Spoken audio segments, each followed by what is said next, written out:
Hey there, I hope you're enjoying the vid. If so, please bear with me just a minute and show a little bit of love to this video's sponsor. So today I am happy to announce that I have partnered with a company called Aura who is officially sponsoring this video.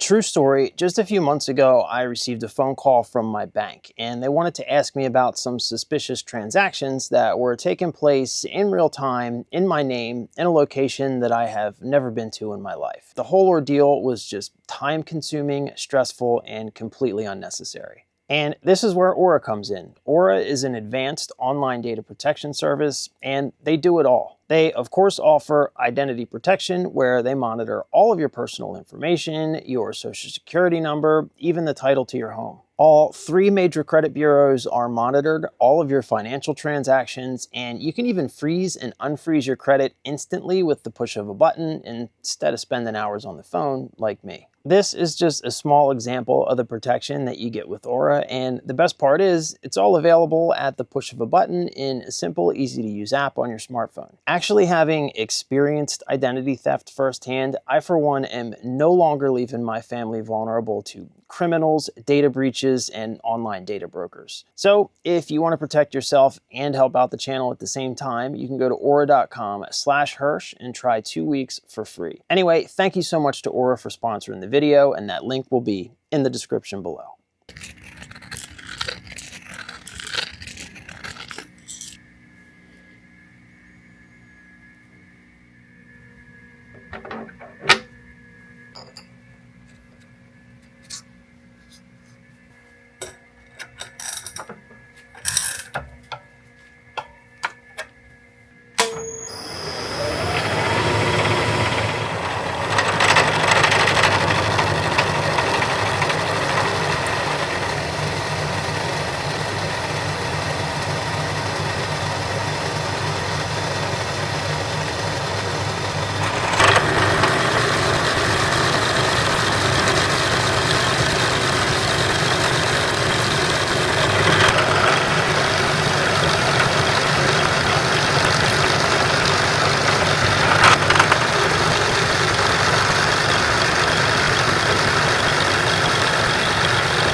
All right, so this is a genuine Carbaloy 1-inch boring bar. Not only is this the biggest boring bar that I own, but I think it's also the nicest boring bar that I have, probably by far. Believe it or not, I paid 25 bucks for this thing, and I've had it for quite some time, but I've never been able to use it because I never had a tool holder that was big enough to hold the thing. Recently, I was working on that floating tailstock die holder project, and I sort of realized that my boring bar selection is pretty abysmal, and you know, that got me thinking I would at least like to be able to use the boring bars that I have, especially the nicest boring bar that I have. So I decided right then and there that one of my very next projects was going to be to actually make a tool holder that could hold this thing, and here we are. This tool holder is, of course, sized for the BXA tool post on my lathe, and as always, the drawings for this project will be available on my Patreon, so, you know, if you have the same size tool post and you want to make one for yourself, you can find those there. If you've made it this far into the video, thank you so very much for watching. I do truly appreciate it. If you enjoy what I do here and you want to support the channel, the easiest way to do that is to like, comment, subscribe, and maybe even share the video. Anyway, that is all that I've got for now. Again, thank you so much for watching, and I will see you in the next one very, very soon.